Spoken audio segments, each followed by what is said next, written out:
well, and Charlie Capsella, what a play! Here's a line drive out to center field. It's a grand slam! Going back to Shaw, he is going to get there. What a catch! And he's going to hop over the fence while doing it. What a coming home is Morales to throw on the double hop. Is it in time? It is in time! Here's a rocket, deep left field. Does this have a chance to go? It is gone! Go ahead, homer! Tyler Wilkins on the first pitch. Play called for a back on the 14th, and there's number 100. Stephen Devaney with a line drive to left. He's 2 for 2, and with triple digits for number 1 as difference. And here's a ground ball shooting through the left side, and Kingsway has won the Ralph Shaw opener. Here we go, fly ball deep left center field, and it is gone! Grand slam! Scott Lynch, grand slam! Is the man of the hour. There's a ground ball that's going to go into center field. It's going to be picked up, and it's going to be booted. Here comes the runner to the plate, and Pittman has won it in extras. Walk-off single, Jude Engstrom. Bases loaded. 2 outs. Just like they drew it up in Hollywood. Caladros, the 3-2. Swinging on this! And the Audubon Great Wave have upset the Kingsway Dragons in the Ralph Shaw Classic!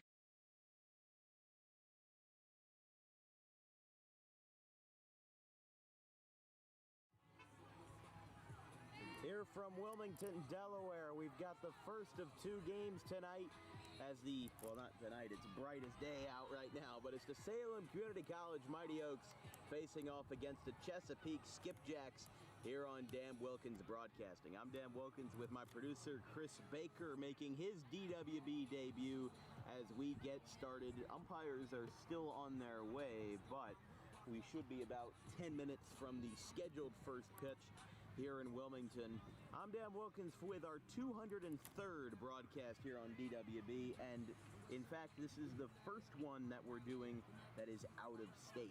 So it's always a fun day here with DWB, but we try to make it as fun as possible for everybody that we work with here.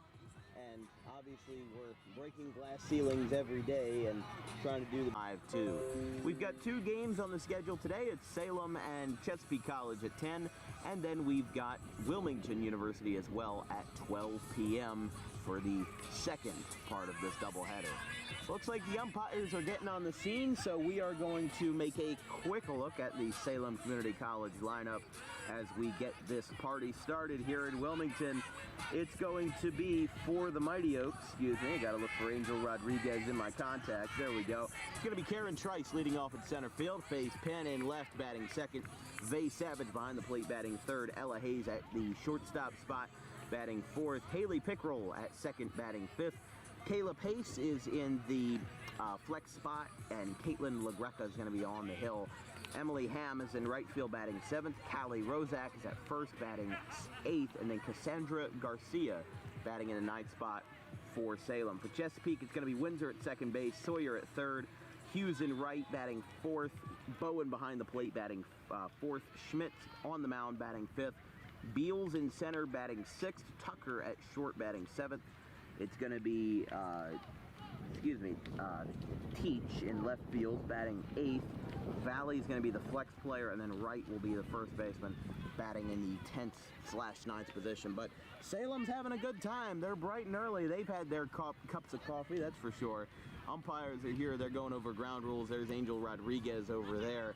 This broadcast is brought to you by the Garden State Pet Center, the sponsors of our pregame show here on DWB. The place to be for all things pet related, from the healthiest product choices available in food to toys, cages, accessories, and more. Visit in person today, 7 days a week on the 200 block of White Horse Pike in Audubon, or visit anytime online at exoticpetsnj.com. I'm still waiting on my pet lizard. We're going to be right back with a quick break, and then Salem Community College versus the Chesapeake Skipjacks right here on DWB from the Del Castle Complex in Wilmington, Delaware. We'll be right back, folks.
Salem Community College is going to start off with Karen Trice, the center fielder.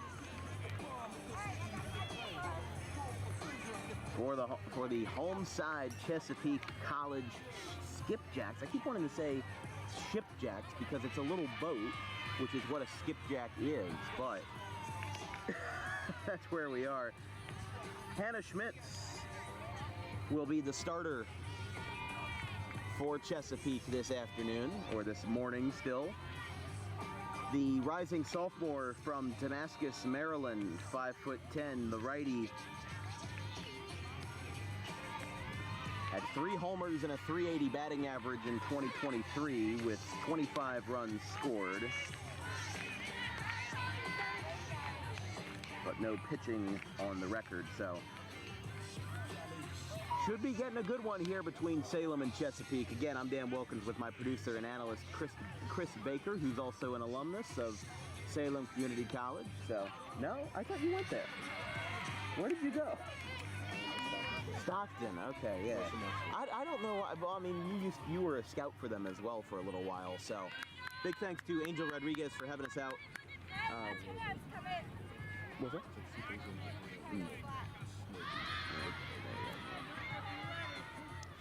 So Karen Trice getting it started. Faith Penn and Savage, the first 3 for the Mighty Oaks as this game is underway with a foul ball. 0-1.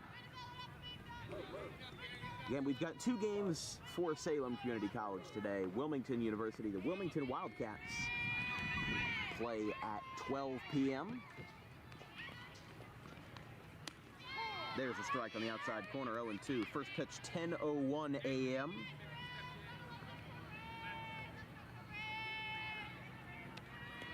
Here in Wilmington, Delaware, 70 degrees and clear. Wind blowing to the north at 10 miles per hour. That one's going to skip in the dirt and outside. By the time we're going to be done, it's going to be 79 degrees.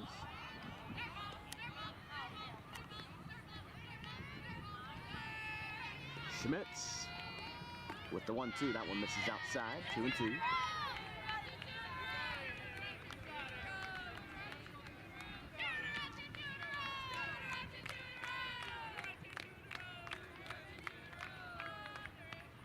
That one's going to be popped up. And it's caught left. 1 down.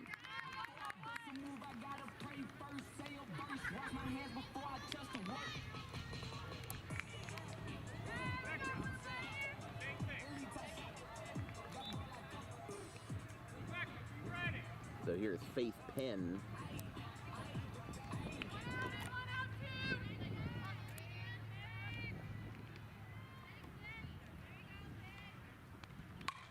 That one's hit well out to straightaway center field, and it's taken in.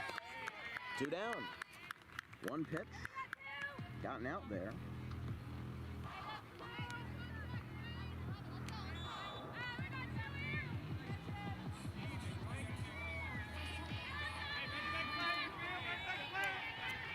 Taken in by Beals, the center fielder for Chesapeake. That one misses. Apologies, we don't have her on our roster, so I have a kind of limited view of what I have, but this is going to be Savage, the catcher here for Salem.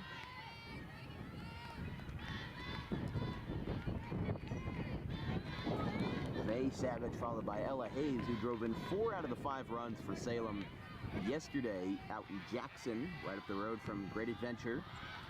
That brand new complex down there. That one's going to skip inside. Maybe 2-1. I mean, it was a great backdrop down there. They had the clubhouse restaurant, and if you just looked over the trees, you could see in the back, you could see King the Khan. And we were at least, I want to say, a mile away. As there's a line drive to right, that one's going to go right into the right fielder's glove to retire the side.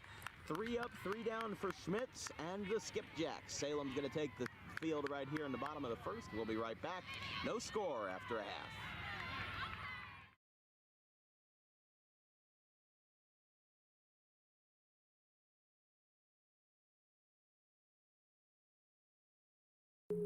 DJK Roofing is an American-owned company that cares about our customers. We answer the phone 24 hours a day, 7 days a week, and offer financing options to keep cash in your pocket. Even in our busiest times, estimates happen within 24 hours if needed. Most jobs can be completed in 1 day.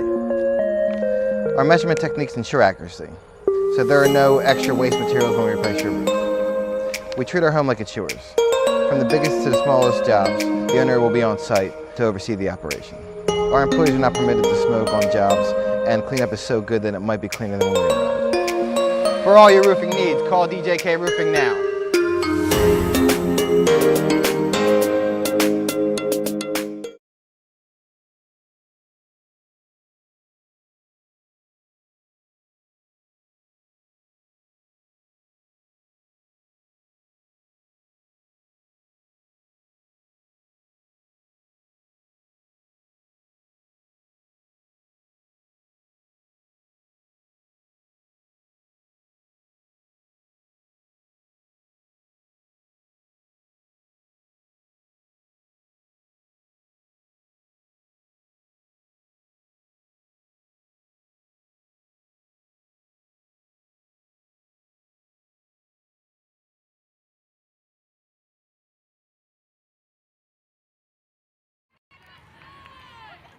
Bottom of the first inning, Salem getting it started here on the field as the first batter for Chesapeake, will be Windsor, the second baseman.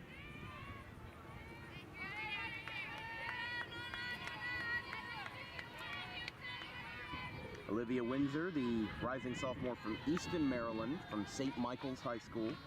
473 average last year, 1 homer, 32 RBIs, and 7 stolen bases. Majoring in early childhood education. There's a strike. This is actually really interesting from the Skipjacks website. They have really all the information that you would need.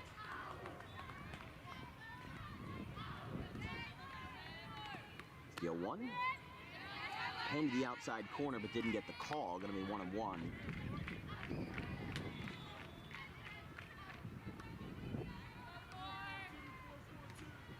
From the Norman Hamma Softball Complex here in Wilmington, Delaware, just off of 95. There's a slow one from Caitlin LaGreca, who actually pitched, I think, 3 or 4 innings yesterday as well, so she's on short rest.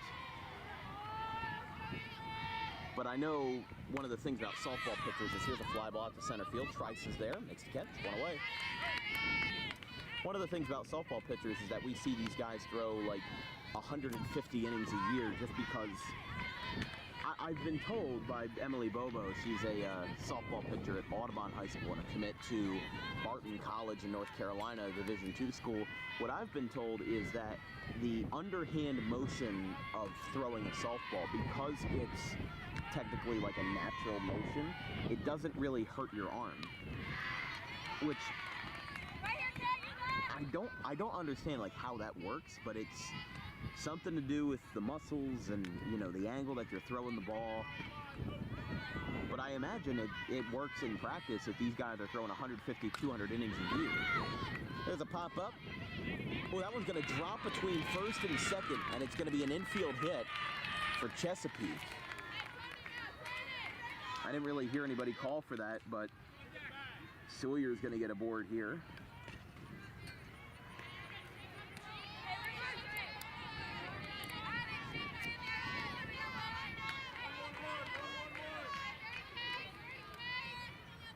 So here is Hughes, the right fielder, with a ground ball to third, throw to second for 1. They're gonna hold it at second base, and they get the 1 out. So there will be 2 away now after the fielder's choice, with with Sawyer replacing the runner at first. Now it'll be Bowen.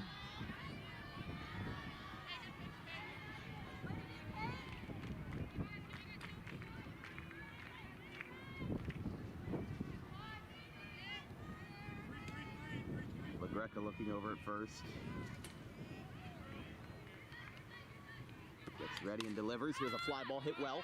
Deep out to left center field, but Trice, actually, that's going to be caught out and left to retire the side.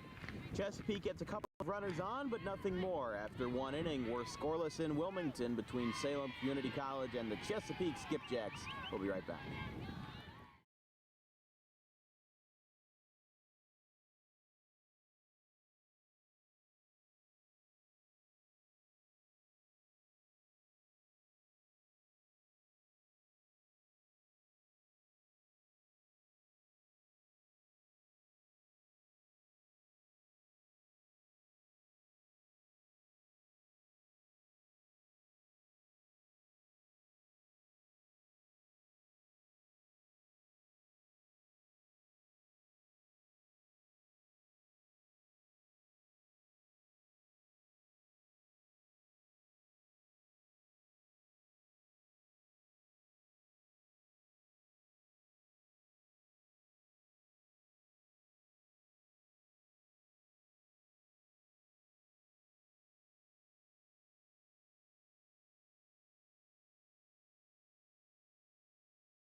From the Norman Hanna Softball Complex, after one, we're scoreless here in Wilmington, Delaware. It feels so weird because this is my first out-of-state broadcast. It feels so weird, yet it feels just the same.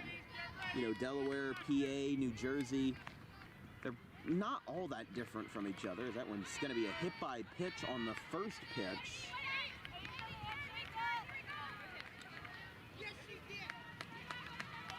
And that's going to bring Ella Hayes to first base for Haley Pickerel. It's going to be Hayes, Pickerel, and Pace.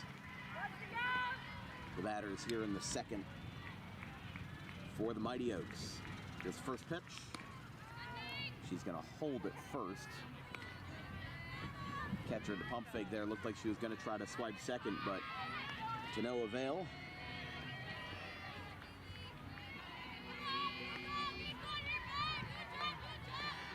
Here's a ground ball hit down the first baseline and out of play, 1-1.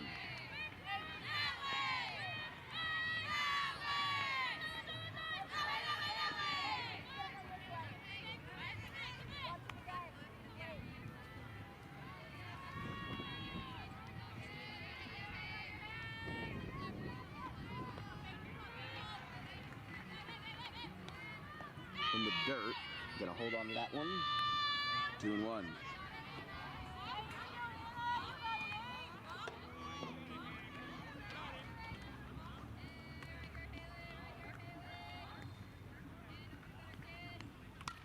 Sharp grounder. That one's going to skip into right field for a base hit.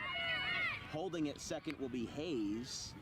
And that's going to be a no-out single for Pickerel as Salem's got 2 runners on to lead off the second. Now here's LaGreca now. Or excuse me, Pace. Now, Chris, as you were a former scout for Salem, current, former? Like what? Former. Okay. I wasn't sure what your position was now that you work with another network. But are there any players in this lineup that you helped get recruited here now? It's gonna be 1-0 to Pace as that one misses outside. 2-0. Just missed the corner. A little bit of an interesting storyline from this game. Actually, we'll hold off for just a second as that one is a strike. You can see a lot of the players for Chesapeake, they're wearing yellow ribbons believe the pitchers, yeah, you can see Schmitz has one in her hair. You see center fielder has one as well. A lot of guys on, or a lot of gals on this Chesapeake team. That one's going to be outside. They're going to throw back down to second, but there's nobody home. It's going to go into center field. And luckily, nobody's going to move up, so a bit of a crisis averted for Chesapeake. But the yellow ribbons that they're wearing, one of the players for Chesapeake, their mom actually just got declared cancer-free yesterday. Still is unable to travel, but they are wearing those yellow ribbons, whether it's on their wrist like the head coach or in their hair braids. Left fielder's got it, second baseman's got it. I think they're all wearing it to honor that player, that player's mom who just got cancer-free yesterday. So congratulations to that family on getting over that huge triumph. I know that there are, my grandparents have survived cancer 9 times. Here comes a throw to the plate. She's going to be safe. Hayes will score. Runner gets to third, and now runners are going to be at second and third after the walk, and it's 1-0 Salem. So a bit of a defensive blunder by Chesapeake gives the Mighty Oaks their first run of the game. And still nobody out here in the top of the second. Yeah, second and third, nobody out. It's going to be a quick meeting here. I'm not exactly sure what the deal is. The umpire's not really talking to anybody. It's like maybe an equipment issue. I'm not sure. Yeah, it might have been just a hole in the glove. I mean, that could have been what led to the wild pitch. But yeah, it's going to be 1-0 Mighty Oaks on the wild pitch with Ella Hayes scoring.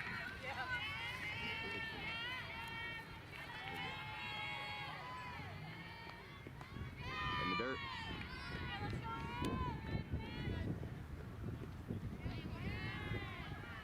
Big spot here for Salem.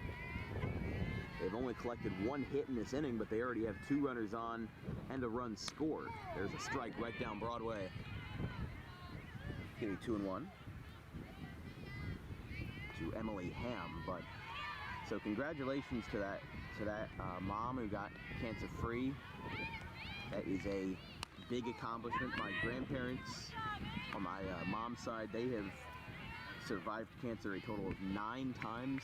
I think my grandfather leads the standings with 5, but I know even beating cancer once is an absolutely remarkable accomplishment, and it's always something that brings people together, and that's exactly what we see from Chesapeake College. As there is a strikeout for Emily Ham. Callie Rozak's going to bat now. So finally the first out of the inning, but still 2 runners in scoring position for the Mighty Oaks.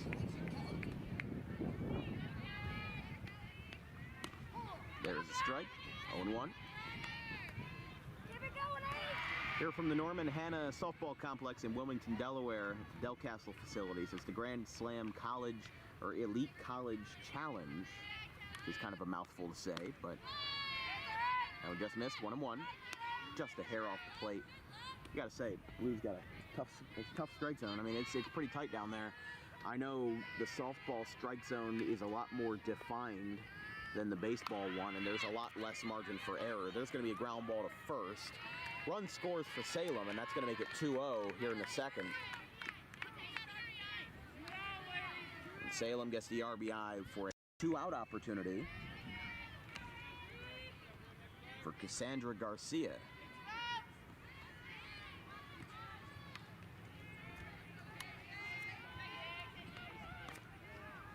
In the dirt, 1-0.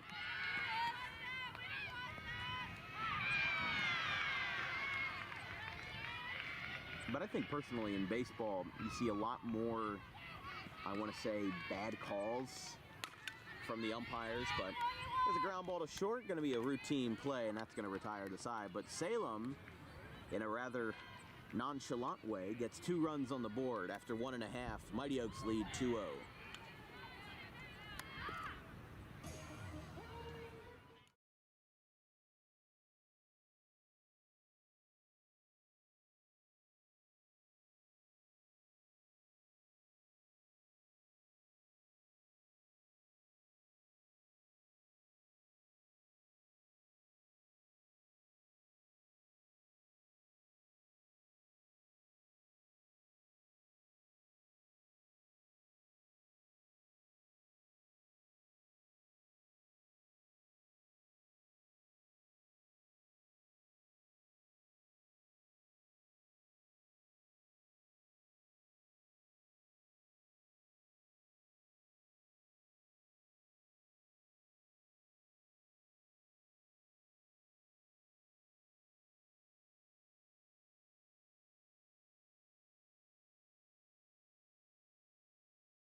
Bottom of the second inning, Salem's up 2-0 on the Chesapeake Skipjacks.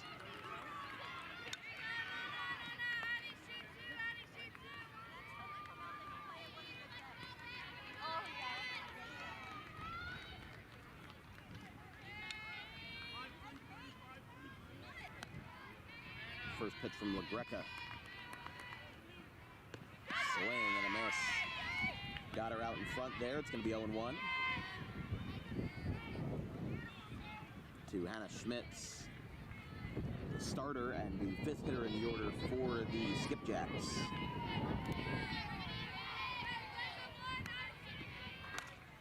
Chopped up and out of play. Going to be 0-2. Don't forget, folks, we have not one, not two, not three, but 4 South Jersey soccer games this week on October the 2nd, which is tomorrow. We have Cinnaminson and Delran as the Bears celebrate their senior day versus the Cinnaminson Reds, 3:45 start time. October the 3rd, we have 2 independents, the Hun Pirates of Princeton and the Life Center Warriors from the West Hampton complex. There's a swing and a miss. Schmitz down on strikes. There's one away. That'll be a 4 o'clock start from West Hampton. Wednesday, the October 4th, is going to be Palmyra and Palmyra and Burlington Township, 4 o'clock start. And then the 5th will be Deptford and Cumberland from Cumberland Regional, 4 o'clock start. So 4 days of soccer in a row, and then we close off the week with St. Joe's Metuchen and Edison football going up north on Friday the 6th, 7 o'clock start time. And then we have 2 Group 1 powerhouses for South Jersey football, Paulsboro and Salem, at 12 noon on October the 7th. There's a fly ball floated out to center field. That's going to drop in front of Trice for a base hit.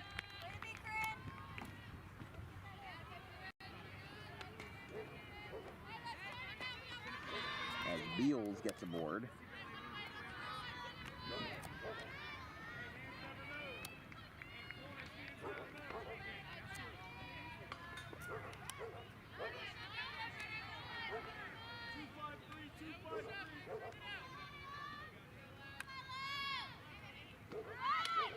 There's a bunt right back to the mound. Oh, wow. So they called her out because she made contact outside of the batter's box. And the umpire was right on that, made the right call, and made it right away. And that's going to be the second out rather quickly.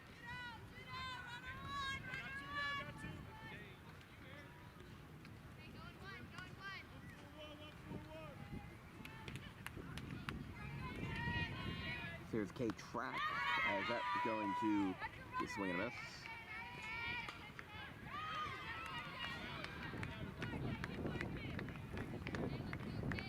With Mary Valley of Earlville, Maryland on deck. Seems like mostly everybody except for a few are Marylanders, is maybe 1 or 2 from the Delaware region. But as we were talking about, before the broadcast and even yesterday, Salem has players from all over the country. They get players from Utah, Idaho. Our player of the game yesterday, Ella Hayes, was from Kansas City, Missouri. There's going to be a nice over the basket glove catch as that's going to retire the side. That was a word salad and a half. We're going to go to break so I can save my reputation. We'll be right back after 2-0 Salem.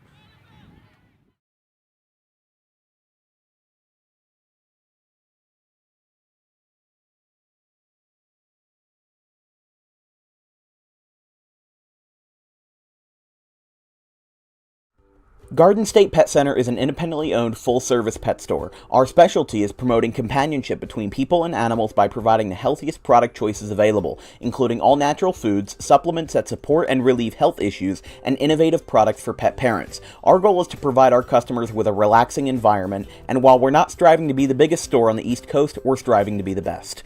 No other pet store will make you feel at home like we do. At Garden State Pet Center, we view pets as members of the family. We don't believe in fast, high-pressure sales sales, but instead matching up the right pet with the right owners, as you are making a lifelong commitment. Together with our team members, we would like your visit to our store to be both enjoyable and educational. Simply drop in and take a look around. View the birds, reptiles, small animals, toys, food, cages, and miscellaneous items. Learn of the services we have to offer and decide for yourself if this is the store you'd like to call your home away from home.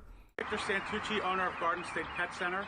Visit us today at 226 South Whitehorse Pike in Audubon, New Jersey. We're open 7 days a week for all of your pets' needs.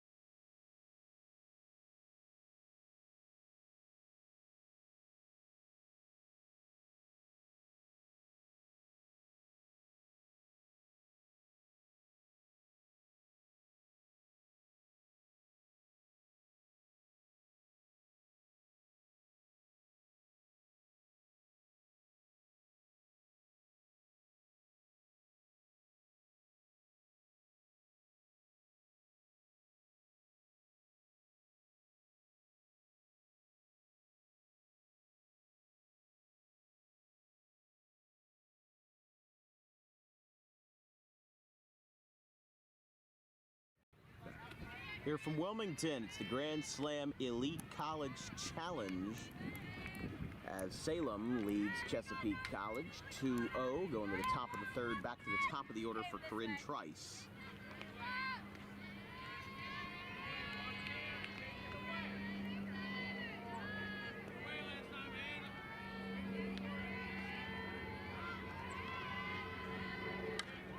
Poke foul.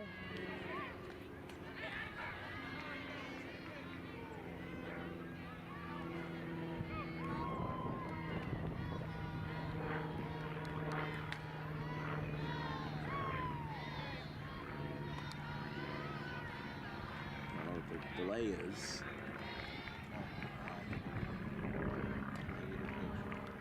Oh. Illegal pitch. Well, just looked like it looked like she just fouled it back. If that's the case. Yeah, wouldn't it be a ball if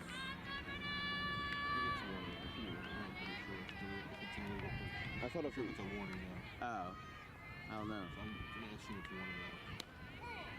I mean, I'm not a softball expert. I don't know what would constitute an illegal pitch. She didn't come to a stop, a full stop. Oh, a full stop. Okay.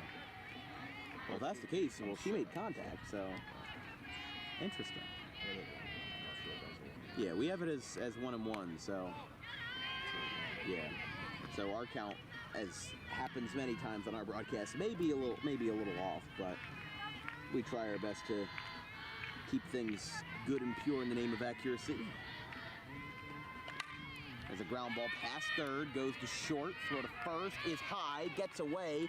Trice is going to go down to second base, and she's going to get in there on an infield single followed by an E6.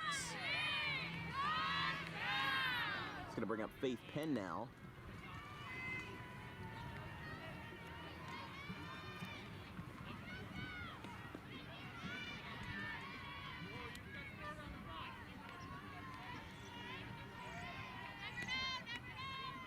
Track now on the hill after 2 innings from Hannah Schmitz. There's a bunt back to the mound. Track's got it. Throw to first is in time. That moves Trice over to third. This is going to bring up Vay Savage.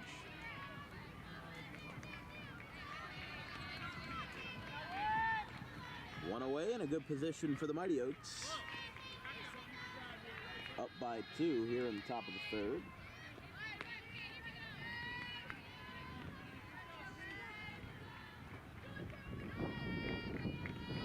Down low, 1-0.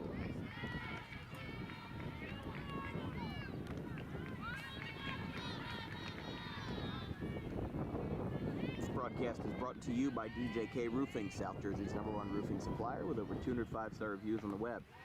Get a free quote today at 856-778-3900. Financing is available. Just ask for Carmine.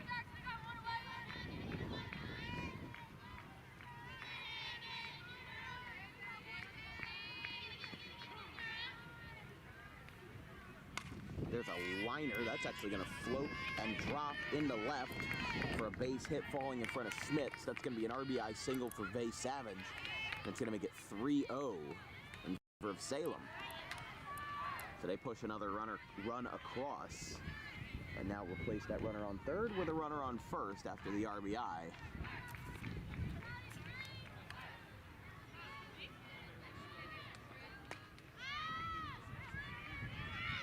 Bringing up Ella Hayes, who was our player of the game yesterday versus SUNY Purchase. There's a line shot. That's going to shoot in the left field for a base hit as the Kansas City native gets on for Salem here in the top of the third, and that puts runners on first and second for the Mighty Oaks. So we already learned about the origin of Skipjack as a team name for Chesapeake, that being like a small boat in the middle of the ocean.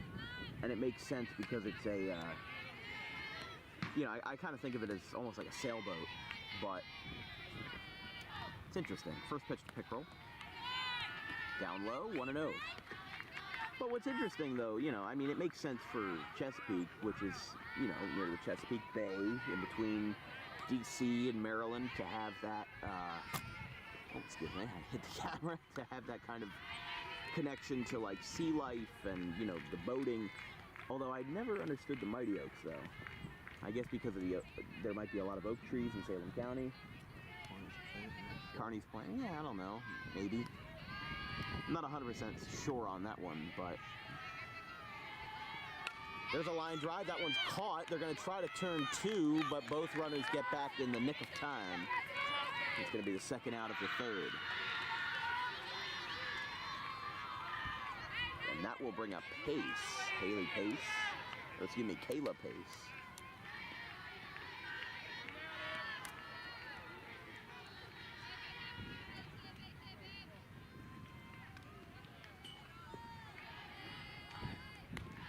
There's a strike.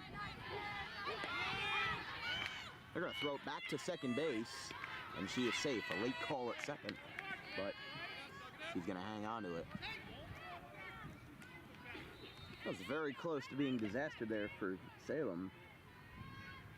SUNY Purchase, back in the first inning of yesterday's game, ended their inning on a rather lackadaisical run down to second base, but luckily this time Salem avoids the disaster.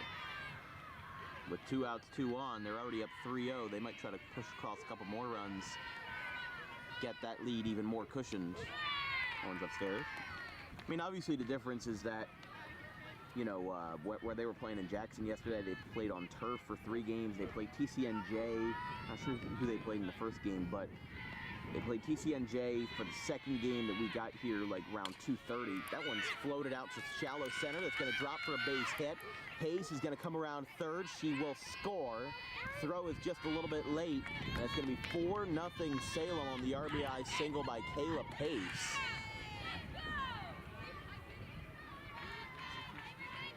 Still first and second here with 2 outs. This is going to bring up Emily Ham.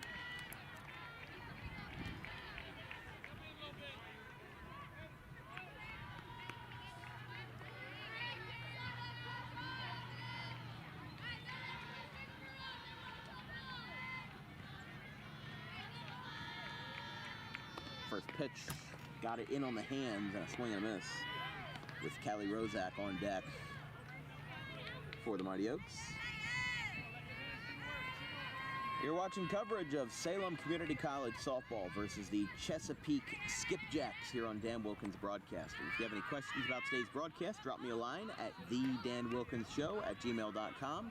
You can also find it in the description of this video or send me a text at 856-912-1302. Sponsorship inquiries, which are open for any time, they are also available at that spot. So if you have a small business that you want to get on the stage of over 50,000 annual viewers, send us an email or a text. Sponsorship packages start for as little as $150. We can film your commercial for $250 and have it on air again in front of over 50,000 annual viewers here on right at Dan Wilkins Broadcasting. That was poked out to left center field. That one is a leaping catch by Schmidt. No, never mind. Couldn't get that one. 1 run's going to score. Here comes the second for Salem, and they've blown this game wide open. It's 6-0.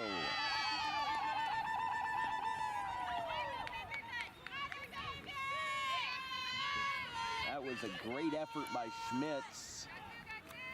Leaping in the air, but it looks like it just popped in and out of her glove. It even fooled me, but still with 2 outs, they're going to have a meeting on the mound here.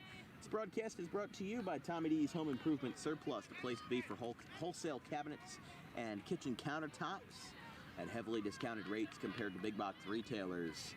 Visit their second in-person location today on the corner of Creek Road and Harding Avenue in Belmar, next to the 42 on-ramp, Route 42 on-ramp in Jersey.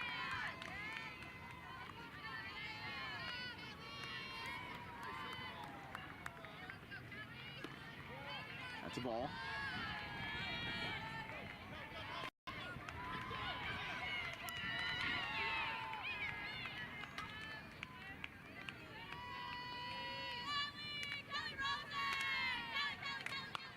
There's another ball hit out towards left. That's going to drop in front of Schmitz for a base hit. It's going to put runners on the corners as Salem with a 4-run frame. And what is already a 6-0 ball game in favor of the Mighty Oaks.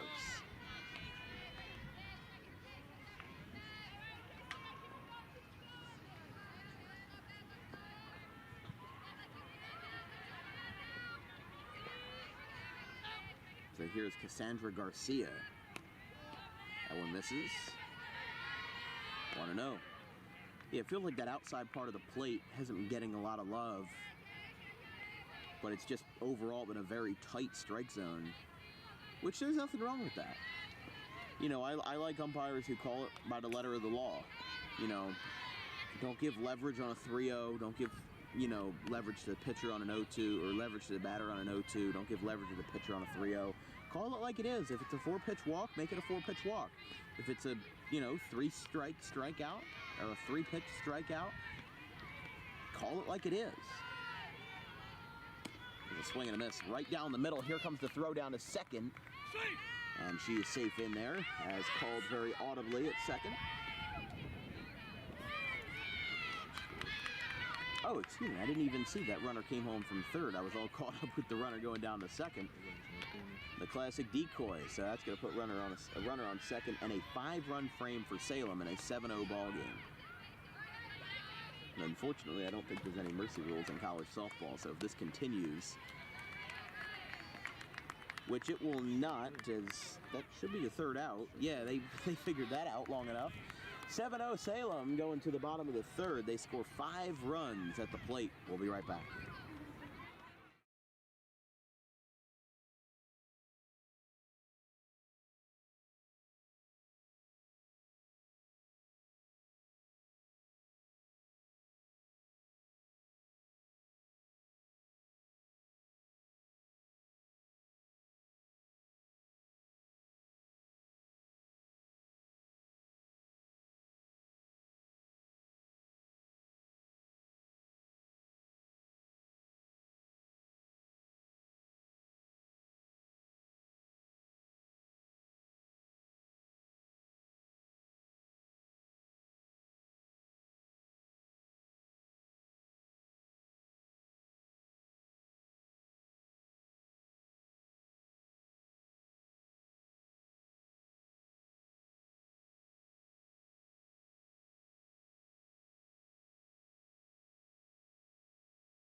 You can bring me back.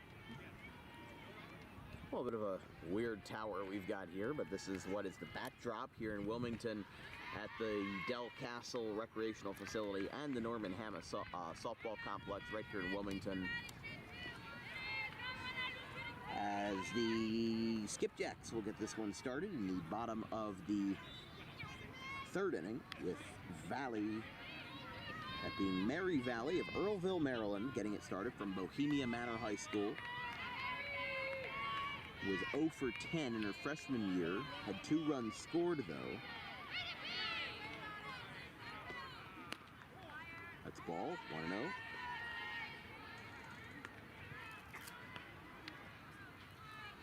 had an on-base percentage of .273. Also had 1/3 of an inning on the mound last year in her freshman year. That one misses.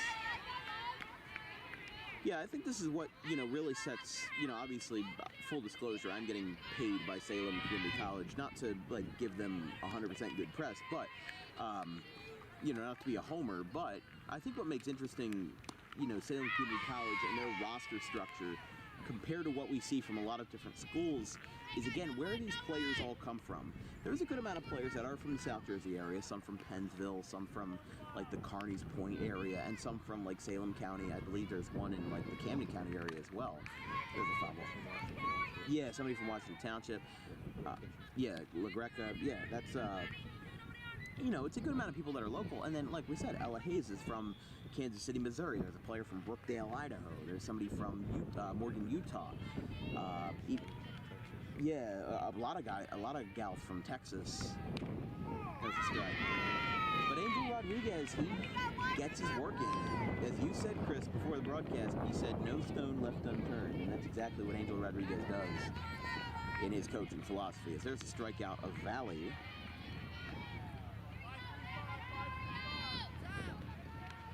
Bringing up right. There's a strike. 0-1.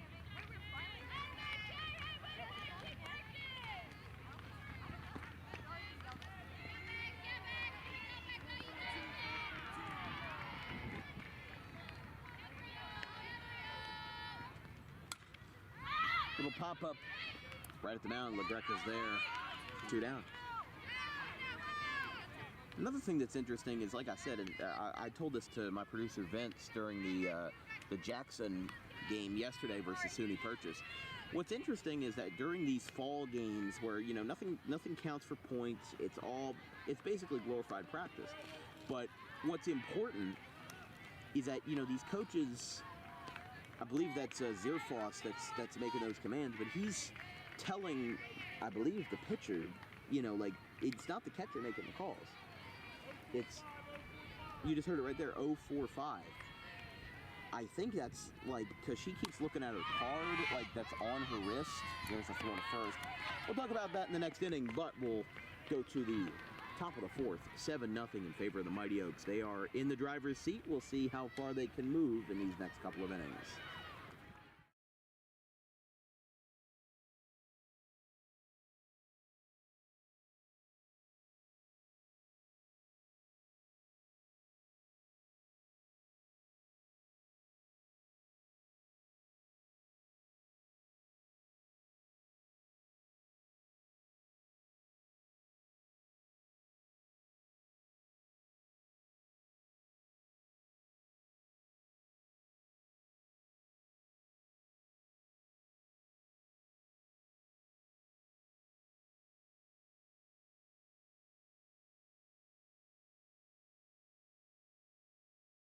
Tommy D's Home Design Center has opened a second location on Creek Road in Belmar, operating in Philadelphia for over 25 years and now expanding into South Jersey. Tommy D's is the place to go for kitchen cabinets, countertops, and cabinet accessories, heavily discounted compared to big box retailers. Stop in, take a seat, and watch as our experienced kitchen designer makes the kitchen of your dreams right in front of you. Tommy D's is the best in the business for quality kitchen countertops and cabinets that fit all budgets. Call us today at 856-210-9504 or visit the new location in person on the corner of Creek Road and Harding Avenue in Belmar next to the 42 on-ramp.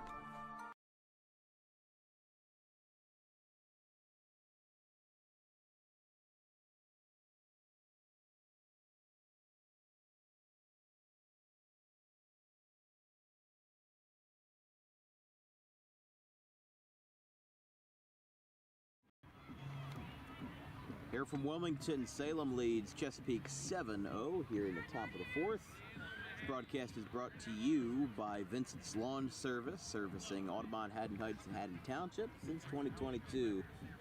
Give them a call today. If I can actually find the number on my card, that would be, 609-413-0403 for excellent lawn service. Fall cleanup does start soon, as the summer has ended, although it still feels like an early summer day, like during that transition from summer to spring. There really aren't a lot of trees that are, by the way, single by Karen Trice. This brings up Faith Penn. Really not a lot of trees that have made the transition from the green to the yellows, oranges, and reds. Maybe there's a few here and there. Some are starting to make their way, but not too many. You still have a couple of days, couple weeks left with the warm weather. Like I said, by the time we're done today, because there's not a single cloud in sight, it's going to be about 80 degrees by the time we leave around 2 p.m.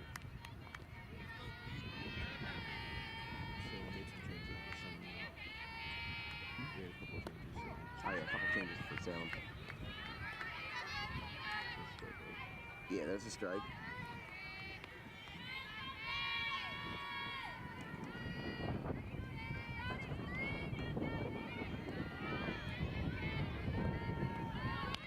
Here comes the throw down to second. Trice is going to try to steal. She just gets in there in time.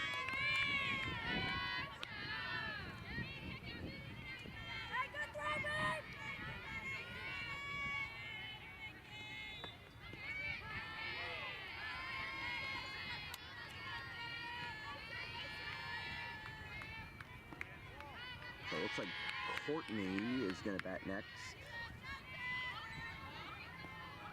She's not on my Salem roster. And after that will be Kayla Dudley. Or excuse me, no, Kayla Pace will be next. They're spelled differently. It's going to be 3-1. Oh, both. Yeah, that's what I thought. Yeah, thought my numbers were off. It's gonna put 2 runners on for Salem, bringing up Courtney. Do you know her last name, Chris? Don't know. We'll see. We'll see if Courtney's last name can get can get a good one. That one misses high. 1-0, high and a little bit inside. A little bit of frustration for the Chesapeake folks. I mean, that is a tight strike zone that we're seeing, whether it's inside, outside. Oh, that one is hit well, but foul down the left field line and over towards where the Rowan Profs of Glassboro are warming up down there for their 12 o'clock. I think there's a travel game going on the field next to us. Yeah, there's 4 fields here, which is a little bit less complicated because the naming and numbering system runs clockwise. So we're on field 1 right now, but we're gonna go, 90 degrees to our left, and we're gonna be at field 4 for the 12 o'clock game. So it's gonna be a slightly different backdrop than what you're seeing right now, but nothing too crazy, nothing off really. Here comes the runner down to third. The throw, she got it.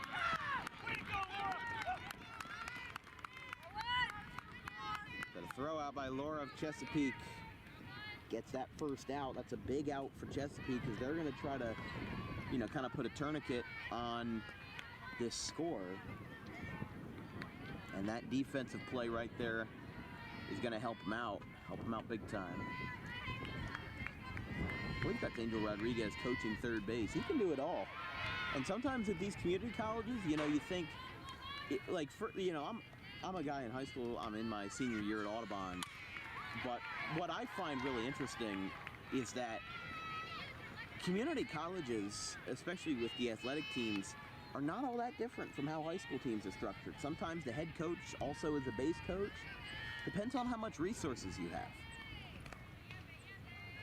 There might not be as many classes. There might not be as many players on your team. I would say if you look at the Salem dugout right now, that's probably around the same amount of players as like a varsity, at least in New Jersey, that is Group 1 or Group 2 school would have. Like that's about how many I can imagine for a Group 1 or Group 2 varsity squad in Jersey. That's about the same size. But after that walk to Kayla Pace, it's going to bring up Haley Peckrell, who will be followed.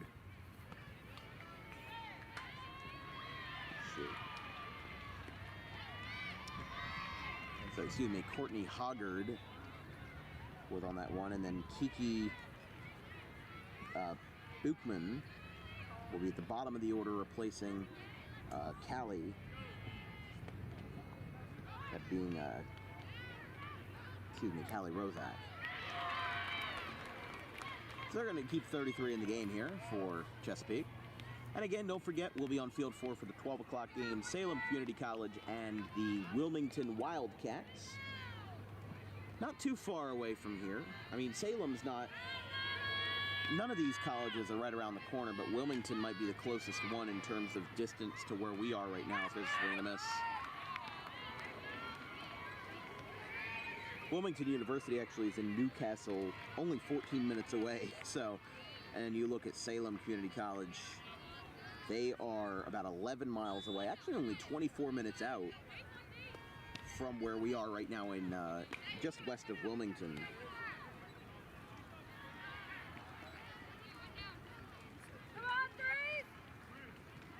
It's technically still addressed as the Wilmington Metro, even though the closest town we are in is technically Milltown, Delaware. So there's a hot shot at short. Oh, she can't get that one, and that's going to load the bases for the Mighty Oaks. This game could start to become a runaway train if you're not careful.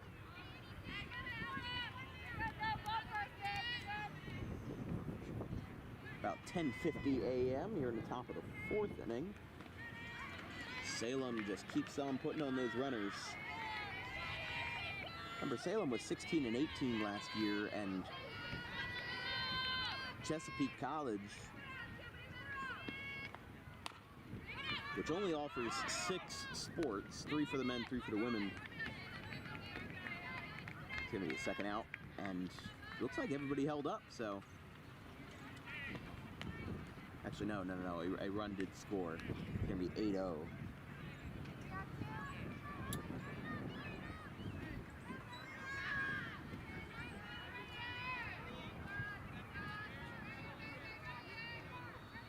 So Salem extends their lead to 8. That one is high. Chesapeake last year was 20 and 11. They were 13 and 1 in their conference. They actually started off the season with a 24-4 loss, but they had a really good kind of stretch going during March into April, to the point where they had actually won 8 games in a row, starting off with Lackawanna College on April 14th and extending to Montgomery College on April 24th. There's a swing and miss.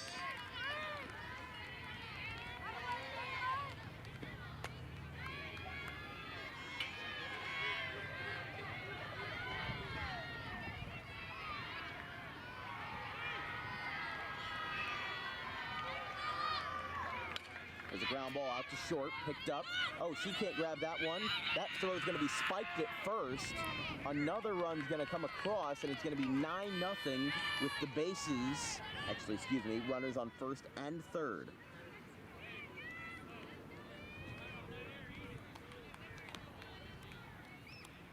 So Salem put up 4 in the third, and they have now put up an even 2 in the fourth. Now, I'm seeing a lot of games from last year as 5-inning games, so I don't know if there are mercy rules in college softball. I have no idea, but that's going to retire the side. Salem gets another 2 across. They lead 9-0 going to the bottom of the 4th. We'll be right back.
Bottom of the 4th inning. Salem extended their lead by 2, and they now lead 9-0 over the Chesapeake Skipjacks.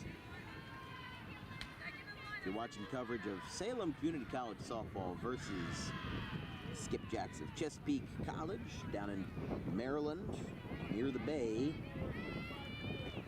For those of you just tuning in, Salem got off to a bit of a slow start, but they've been able to hold Chesapeake to a goose egg on the scoreboard. 6 hits for the Mighty Oaks, 2 for the Skipjacks. 2 errors for the Skipjacks, none for the Mighty Oaks in this one.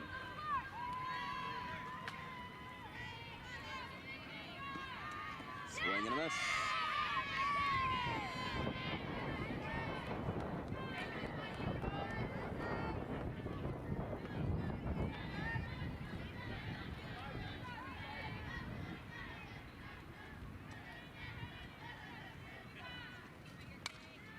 That's fouled back to the chain link fence. A lot of flies hanging around here in the tall grass. I mean, there was a lot of wet grass in the morning just because of the dew, the mildew, but it seems like it's kind of dried up now now that the sun is out and the sun's ablazing. Outside. Gonna be 1-2. LaGreca still out there, getting a host of innings in.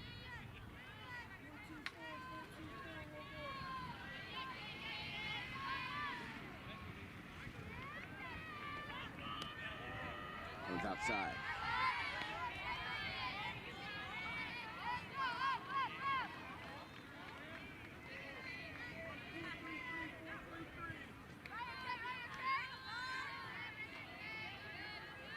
LaGreca tries it again. The 2-2 just missed inside. Tried to get a lot of break on it. Kind of broke a little too much. You see that sometimes with like Major League curveballs in MLB. They try to just get as much break as they can on it, and it ends up breaking too much and has the opposite effect.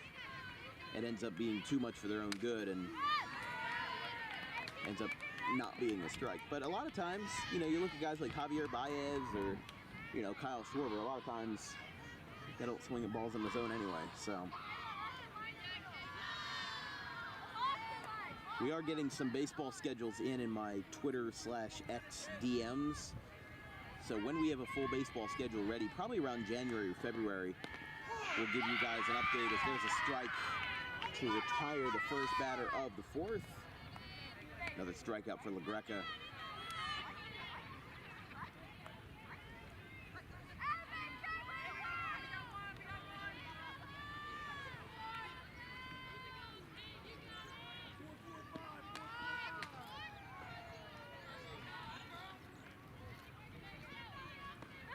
That one misses low.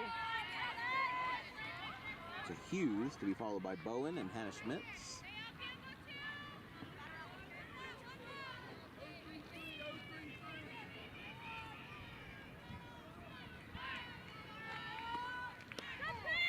There's a strike.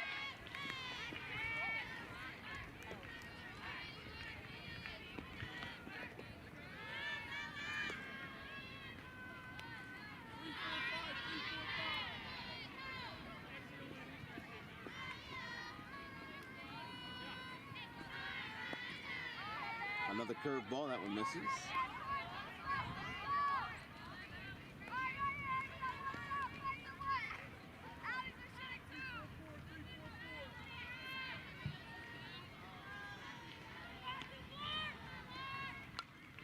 Popped up, first base side. It's gonna be caught by Angel Rodriguez. See, he's on the Salem team. He should have caught that for an out, you know? Should have counted for something. Yeah, there you go. If a Chesapeake fan catches a foul ball, it doesn't count. But if a Salem coach catches it, or a Salem fan, well, I haven't seen too many on the Mighty Oaks side today. I don't blame them. I wouldn't make the Sunday trip either. But that one's hit well out to left. It is going to be off the wall. Chesapeake might have their first double of the day, and they do. Hughes breaks the ice with a 1-out double. That one was just a couple feet from getting out of the yard. This will bring up Bowen.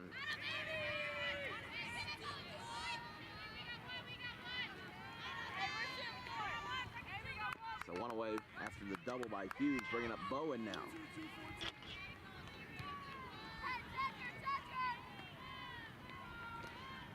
Swing and a miss.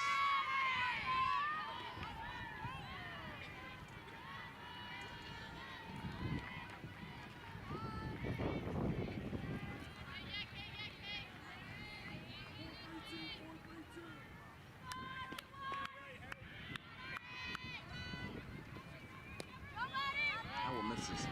And what's interesting about these games for like fall softball is that, you know, the opposing team, this sounds like a dumb thing to say, but I'm surprised that there aren't more high-scoring games in fall softball, because all it is a combination of 3 numbers. If you can crack that code, you've got everything in your hands, and you didn't even have to cheat because he's yelling it out to everybody in earshot. So, you know, I don't know if it's just something for the integrity of the game, but it's just like, it's a 9-0 game when I'm surprised that none of the games that I've covered for fall softball this year have been more high scoring, when, you know, it's clear as day. Pitcher knows what pitch she's going to throw. She knows exactly what to do. If it's a combination of 3 numbers, there's only so many combinations of 3 numbers that you can have in your arsenal. This first pitch, Schmitz. That one misses. 1-0.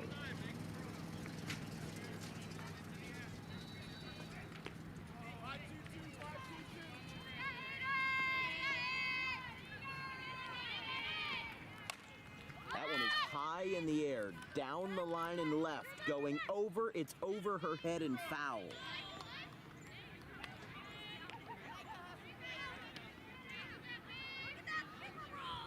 So it goes past Faith Penn and left, just beyond the reach. Can't blame her though, that's got to be a hard angle to get. And to add insult to injury, you also have that sun beaming down, and she's probably looking up and getting a glare of the sun as well, so that's a hard catch to make. Thank goodness it was foul for Salem, or else that would have brought a run home for the Skipjacks, as there's a swing and a miss. It'll be 1-2 with 2 down. Chesapeake trails by 9 here in the bottom of the 4th.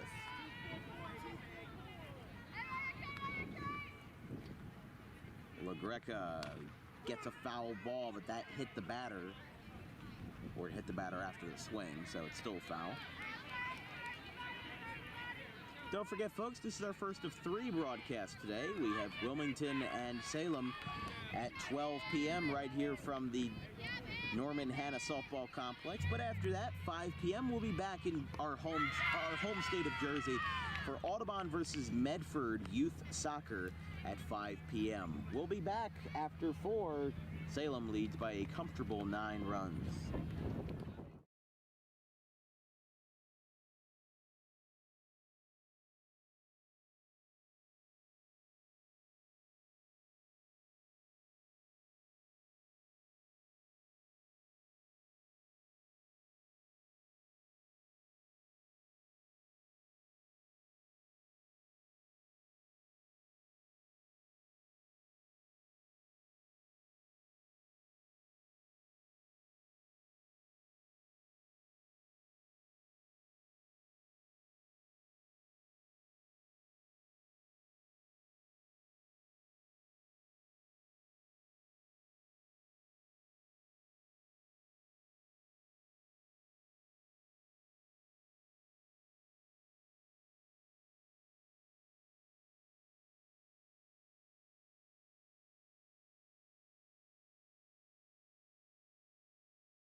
top of the 5th inning.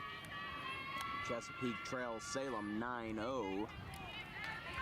Here on Dan Wilkins Broadcasting. This broadcast is brought to you by Doug Does Anything, your local handyman. For any job needed, no matter how big or small, give Doug Does Anything a call, 856-412-0118. That's a line shot to center field, and she's got it, one away. Didn't have to move much, and that'll be the first out of the 5th. Not many times do you get a line drive right in your lap like that. Just perfect execution, perfect setup. That's exactly what you need. A lot of fans in between games moving in and out here in Wilmington at the Del Castle Complex.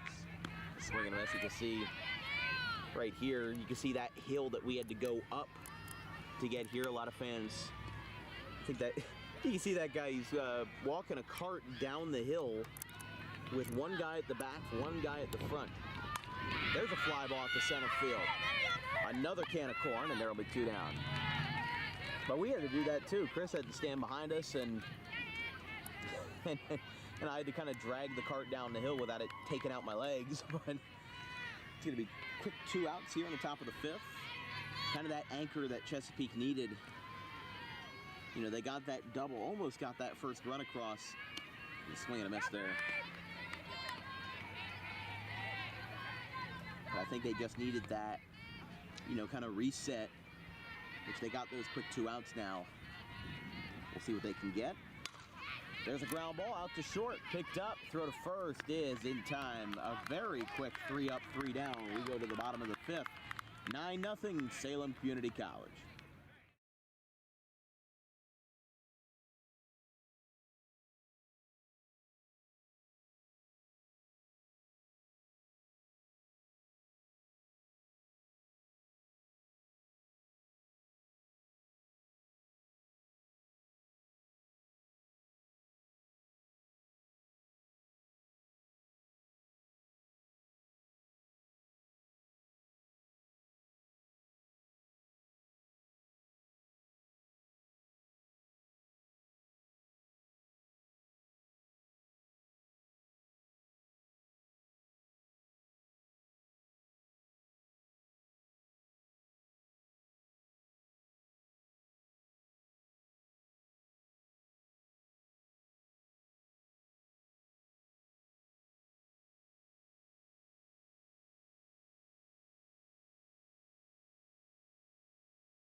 Bottom of the 5th inning, a very quick top half as Chesapeake is going to look to turn that momentum on the defensive side and convert it into offensive sparks and momentum as well.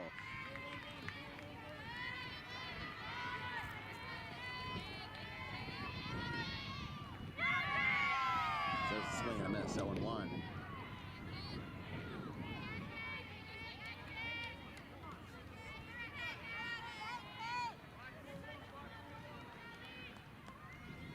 With Beals, Tucker, and Teach at the dish here in the 5th. That one misses high.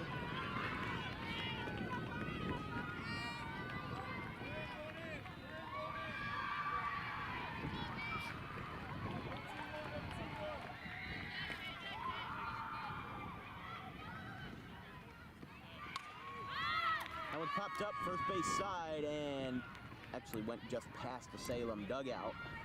I mean, that's an open roof dugout right there. I don't even think, I think there's like one fence and then a smaller fence about half the size. So it is an open air dugout with open access, really.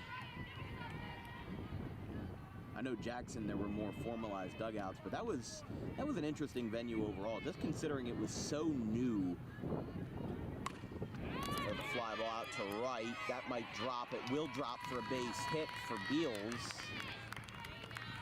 And now Tucker's going to come up here for the Skipjacks. But, yeah, I mean, I was at Great Adventure around this time last year, just because we go, like, maybe twice or 3 times a year. That's like our Disney World, basically. But No, it was interesting because I saw there was just a random Popeyes and a random Taco Bell in the middle of nowhere, and they were building something behind it, but I had no idea what they were building. So there's a pop-up behind the plate going back. Oh, and a fan almost made the catch but couldn't hang on to it. He ended up getting the softball, but... And I remember seeing that guy earlier. He had a college baseball shirt on, so we should send that film to his coaches, tell him he couldn't catch a simple fly ball. To be fair, though, he was barehanded. So, mano a mano. Golf balls are harder to catch barehanded than baseballs. It's like trying to catch a basketball with one hand. You can really only do it if you have certain capabilities, which is why generally players wear gloves unless this is 1885.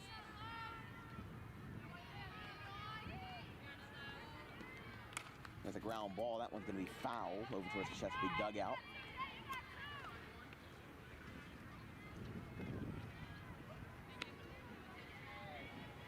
About 11:10 a.m. Doesn't feel like it's 11:10. It feels like it's a lot later in the day. Yeah, that sun is deceiving me. It's going to go over us and down to our left. There's a ground ball. That one is skipped up at first. Not going to have a play. It's going to be an infield single for Tucker as Chesapeake's getting back into the game here. At least for now.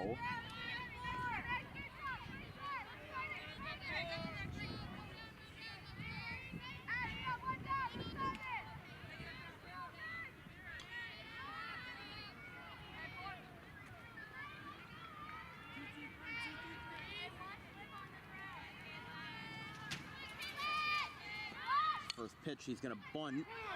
That's foul ball, foul ball. Everybody's got to run back now for Trek, and then Valley.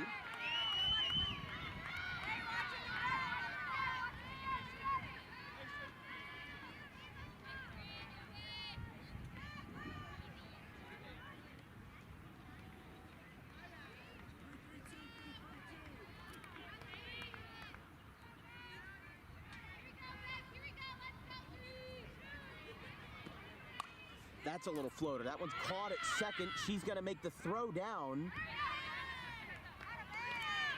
That should count for two. It will count for two. So a double play takes the air out of the Skipjacks sails. I just realized that was an amazing pun, considering the Skipjacks. I deserve a raise.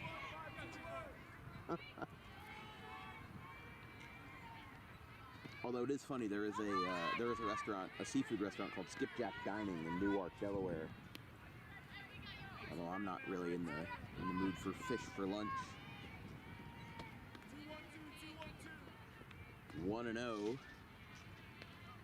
to Mary Valley. Swing and a miss. 1-1.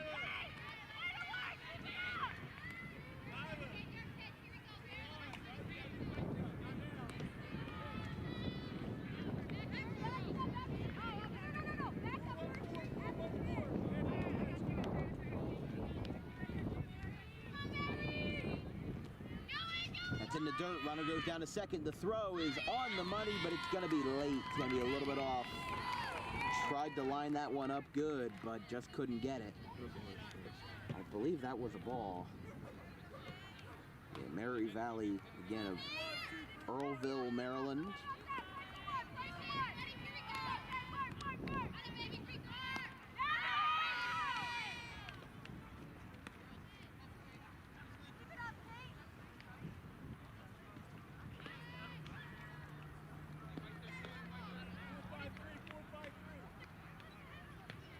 Two balls, two strikes, two outs. Runner on second for the Skipjacks. That's another foul ball.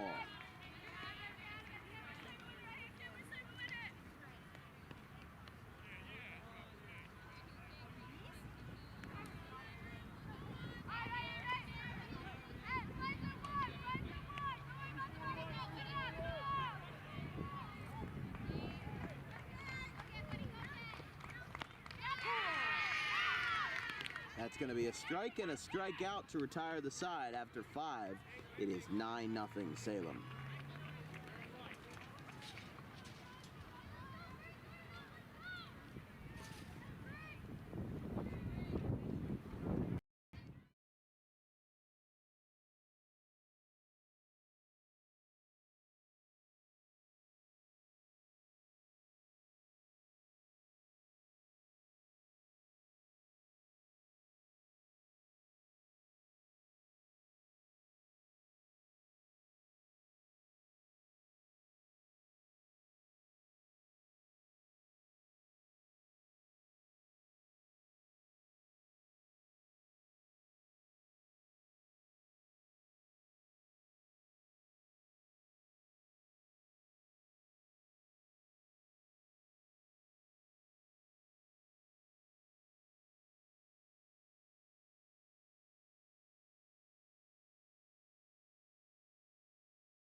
Top of the 6th inning here from Wilmington, Delaware, in the Milltown area of the Metro. It's going to be number 34,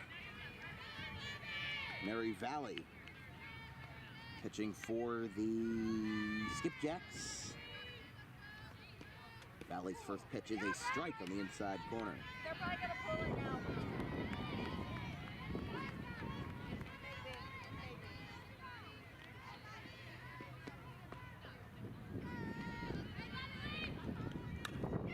Does a ground ball. That's a fair ball, but gonna flip to first for the out. Taken in by Wright at second base. It's kind of a weird play. Just didn't seem like there was 110% on that one, because she didn't seem like she was booking it down the line, but I may be completely wrong on that.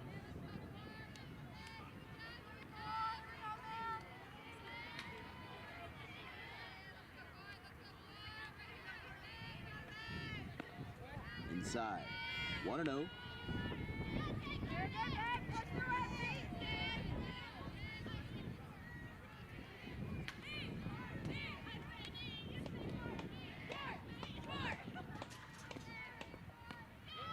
Inside.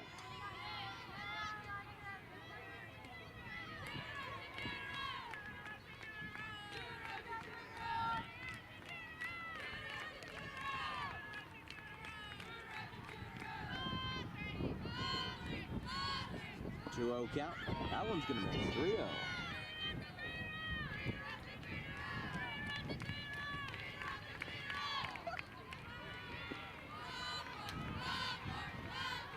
Here comes the 3-0. Base is empty for Valley. Strike one.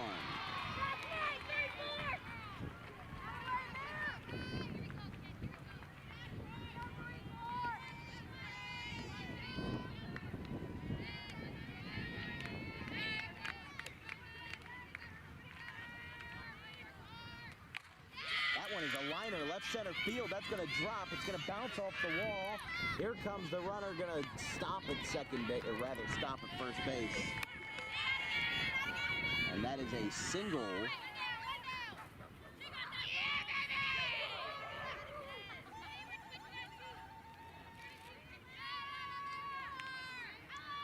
By Pace, and that's going to bring up, or no, excuse me, this is going to bring up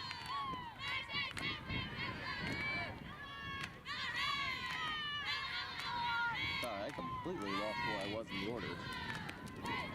Strike. I believe this brings up Kayla Pace after the single by Courtney Hoggard. Should be right on that one, but apologies in advance. That's going to be an 0-1 count.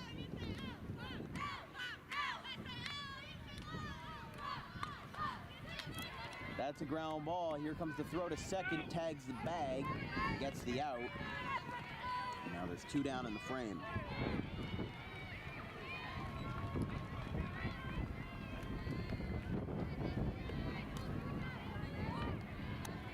So now after the ground out by Pace, that's going to bring up Haley Pickrell.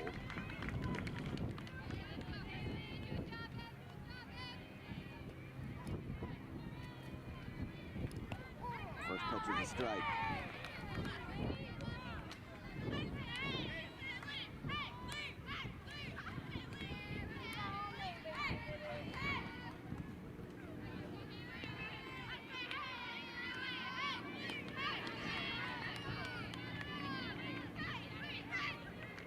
One and one.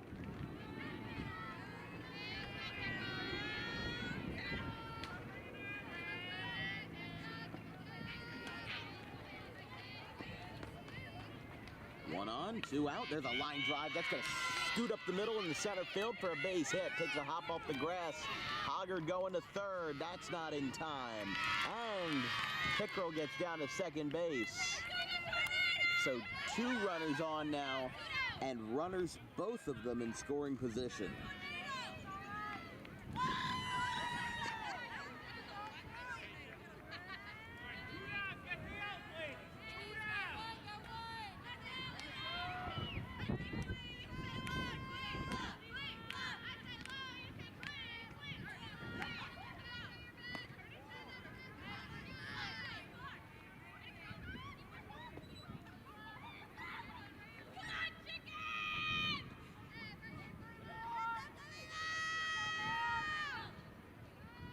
Kayla Pace. That one is hit well. Floater to center. Actually caught it short, and that's going to retire the side. We go to the bottom of the 6th. Salem gets 2 on, but does not score. It's still 9-0. Still on the edge of that 10-run mark, but we'll be right back.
Jill Robinson here in the bottom of the 6th inning with Salem up by 9. So in terms of where the mercy rule stands, they're going to play a full 7 just because it's a fall game and they want to give everybody their proper reps. So regardless of the score, it's basically going to, again, be treated like an extended practice. So, you know, even if they were up 20-0, they would still play the full 7 just because they want everybody to get their reps in and they want everybody to have the opportunity.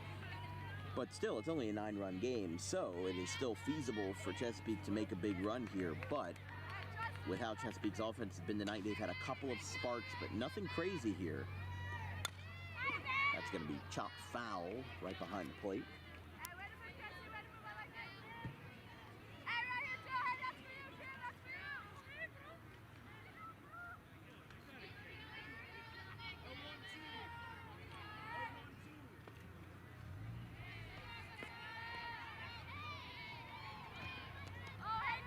Skips in the dirt for Robinson.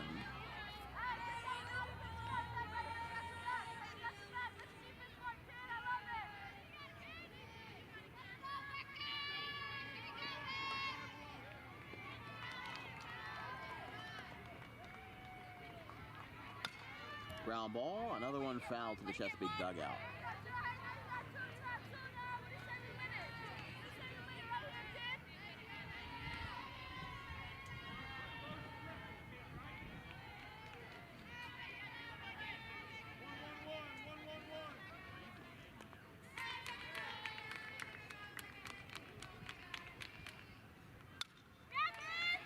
Another one fouled back. Catcher's miss pops off, but nothing going there.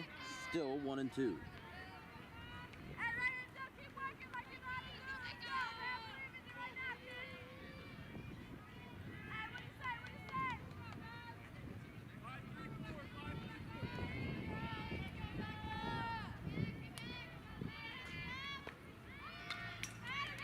Another foul. Good word. Wow. Robinson's not going to give up, though. Still a 1-2 count in the pitcher's favor. Oh, fouled straight back.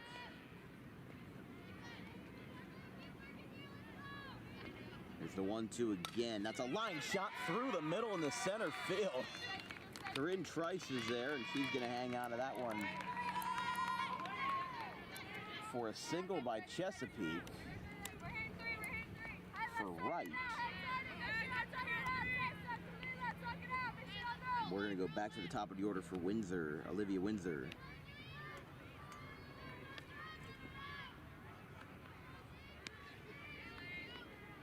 Windsor of Easton, Maryland at St. Michael's High School. Batted .473 last year. with 1 homer, 32 RBIs, 27 runs scored, and 7 stolen bases. The utility player for the Skipjacks. That felt like that was a bit of an awkward release from Robinson there. Just didn't seem like she had the right grip on it. But that will still be a foul ball, and it's going to be 0-1.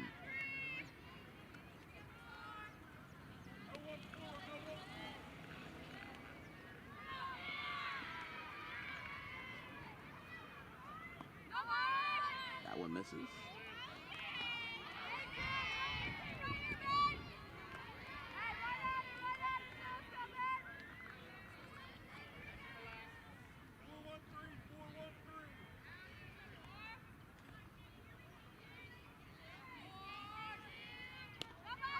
Misses high.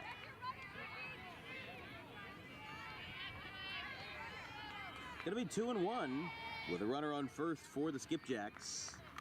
They're from the Norman Hanna Softball Complex at the Del Castle Rec Park here in Wilmington, Delaware. Ooh, that was a close call. Looked like that got a bit of the strike zone, but just wasn't enough. It's gonna be 3-1.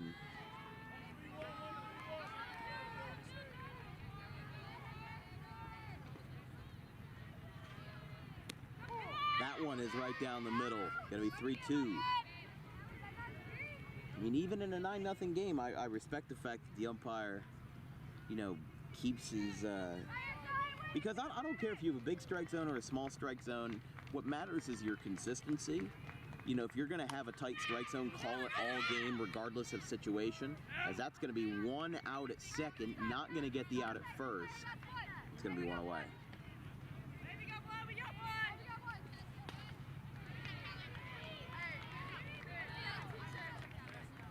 That's what makes it good for these guys, you know, especially, you know, people like to talk about the bad umpires. How about the good umpires? You know, the fact that he is staying consistent in his calls. If it's inside, it's inside. He's not calling it a strike if he doesn't need to. They tried the bunt, gets faked out.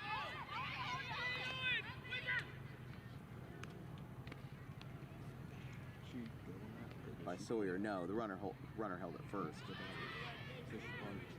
No, but she didn't make contact. Did she still hold the ball? Huh? Did she still offer the ball? She bunted, but then she pulled back. Okay, so it's a ball. Yeah. That time it's a strike. Runner holds it first.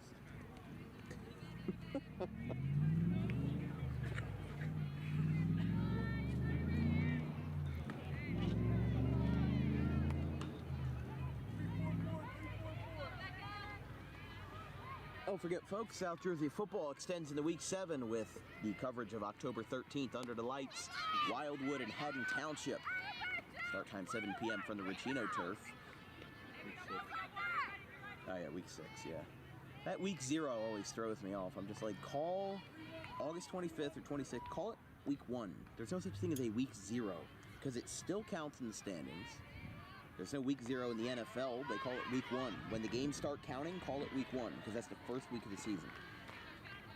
Move everything back a little bit, or move everything forward a little bit. But it shouldn't be called Week 0. I think that's a preposterous thing. It's going to be a 2-2 count. And of course, this doesn't even apply to half our viewers, because some are in Maryland right now, and some are in Delaware. Some are all over the place, but that's going to be a catch in left by Penn.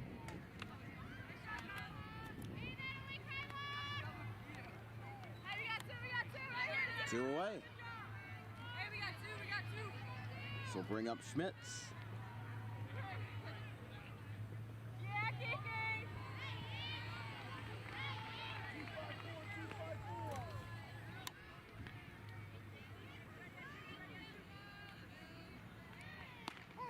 There's a strike.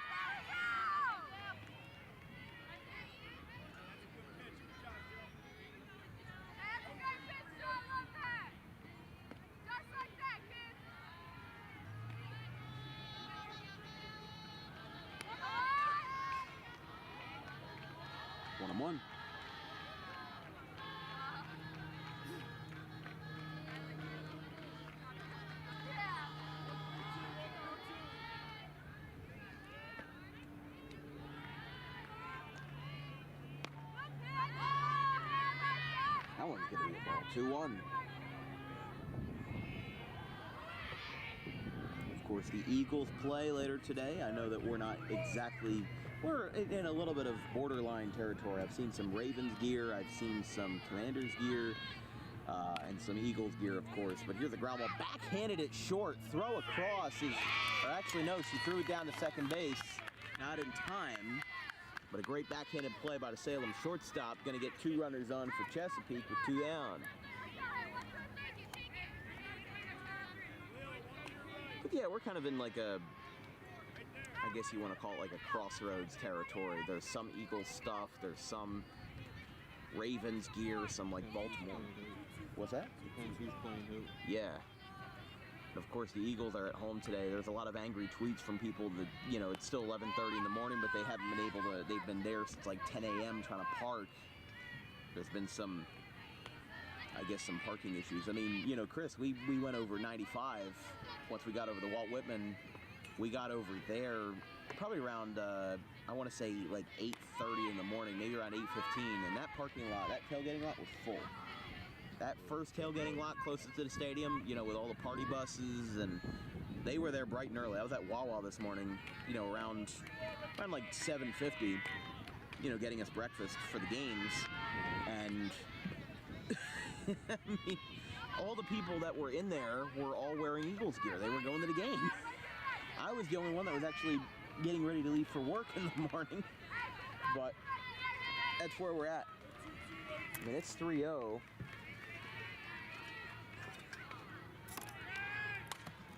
There's a fly ball, popped up, caught at second, and that will retire the side. We go to the 7th, 9-0 Salem.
Top of the 7th inning, Salem has led comfortably, but they've kind of let their foot off the gas a little bit. Chesapeake's gotten a lot of runners on, just hasn't gotten a single run home, as it's going to be for Valley. It's going to be 9-0 as they'll deal with in the top of the 7th. They're still going to play the full 7,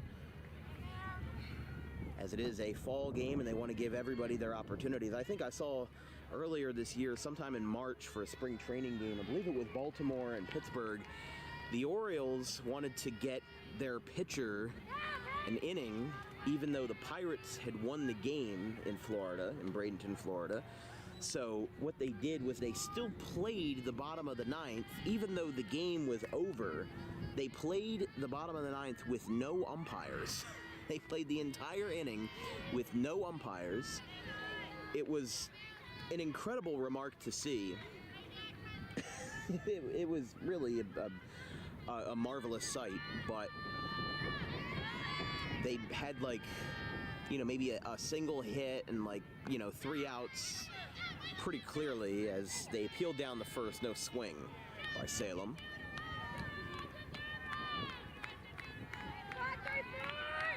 But it was quite interesting to see that kind of develop right down Broadway for a strike. Okay, 2-2. This broadcast is brought to you by KP1 Racing Designs. Get a free quote for a commission today to bring your car to life. It's going to be KP1 Designs on Twitter. Check swing this time. She got him. So 1 away.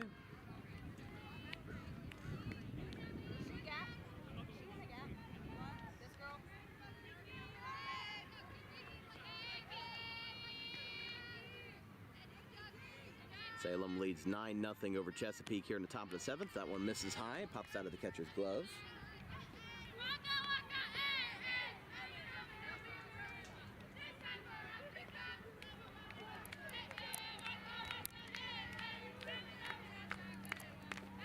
The girls doing a little a cappella karaoke in the dugout.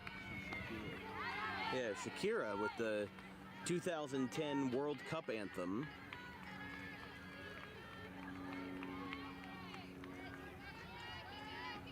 Which is an interesting song to use when you're in Delaware. It's gonna be a 2-1 count.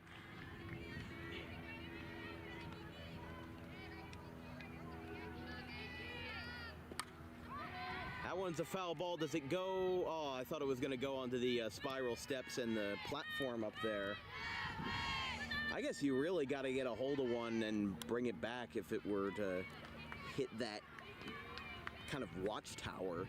I guess if you were having like a really formalized tournament, you would have 4 cameras, 4 like still shot cameras, unless you hire 4 cameramen. As there's a line drive deep left, foul. Gonna be a 2-strike count to Salem.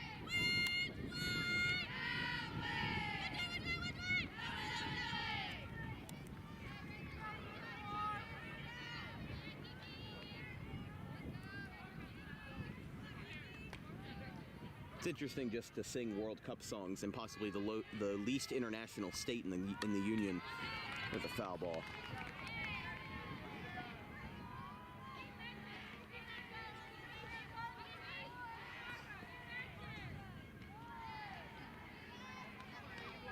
But yeah, this Wilmington facility, they've got everything. They actually, even though this is the softball complex, these are all snow fences, temporary fences. As there's a line drive, oh, couldn't grab that one, falling in right.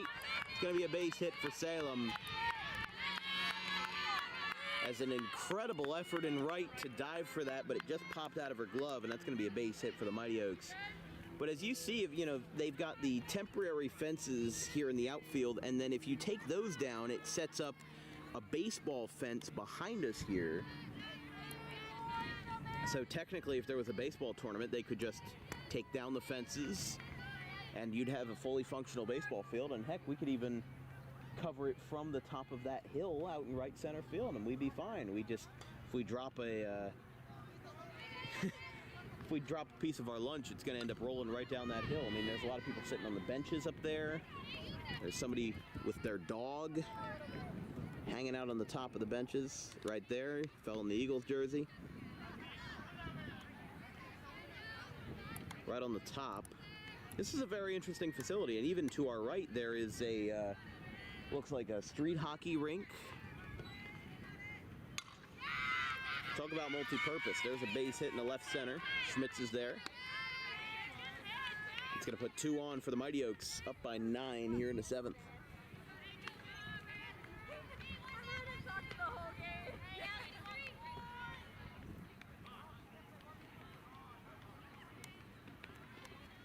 With Valley on the mound, 2 on, 1 away. Salem leads by 9 here in the 7th.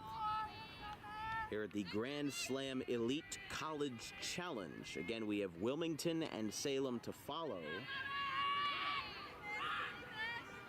11:41 here.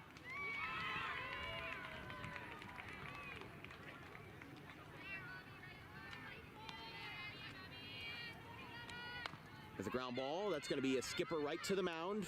Flip to first. It's in time. Valley makes the play, moves the runners over. There's 2 down.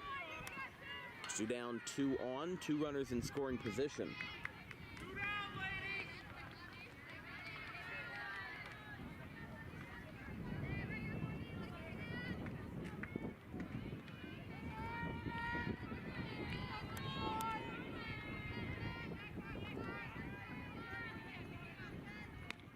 There's a strike.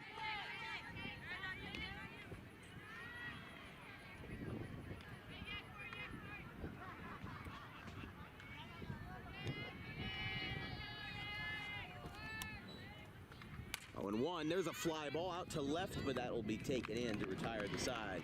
2 on, but no run scored for Salem. The offense remains rather stalled out. 3 outs to go for the Mighty Oaks. They lead 9-0.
Bottom of the 7th inning, 3 outs to go for Robinson and the Salem Community College Mighty Oaks.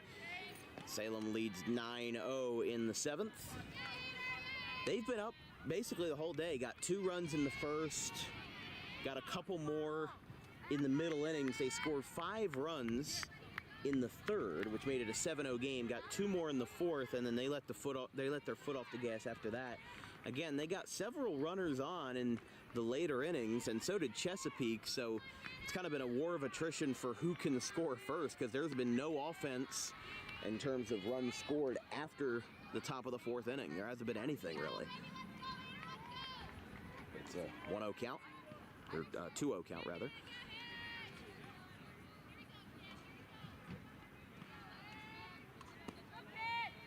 That one just missed.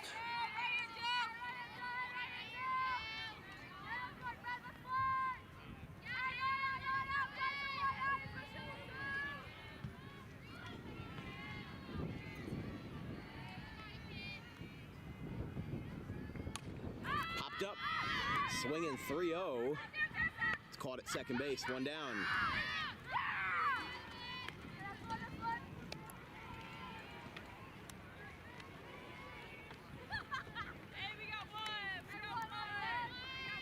Of course, when we were covering the game versus SUNY Purchase yesterday, the teams that were playing before us, it was Rutgers, Newark, and St. Joseph's of Brooklyn.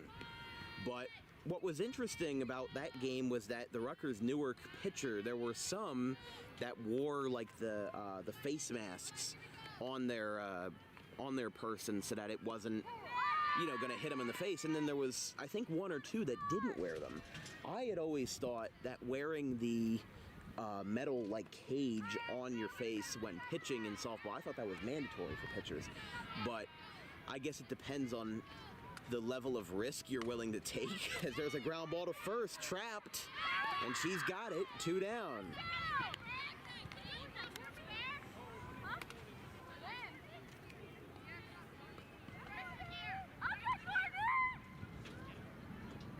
So 1 out to go for Chesapeake. You're in the bottom of the 7th. I think there might be a travel game going on after this, but we won't be at this field. We'll be moving to our left down to field 1. First pitch upstairs, 1-0. Don't they know we've got equipment to move? But I mean, Salem has been in the driver's seat all night. Oh, 2-0.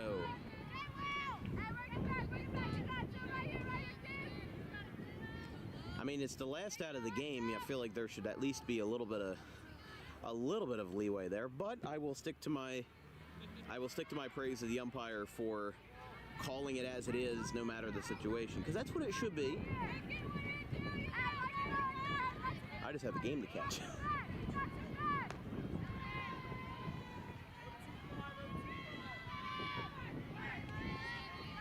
3-0. See what Chesapeake can get. That's ball 4. Oh, there's a strike. Well, I guess the praise that I had given him, that consistency goes out the window. Wow.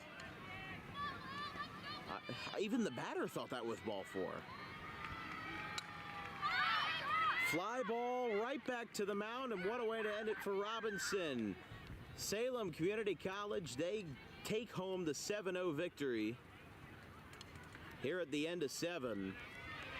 And Chesapeake College will go down after this one, and they're going to play another game at 12, but so are we. This is all from the 10 a.m. broadcast of the Chesapeake Skipjacks and the Salem Community College Mighty Oaks. I'm Dan Wilkins here with my producer Chris Baker, our graphics crew Gavin Van Rell and Caleb Lane, and my social media coordinator Anthony DePalma. We'll see you in about a half hour with the Wilmington Wildcats and the Salem Mighty Oaks right here on Dan Wilkins Broadcasting. We'll see you, folks.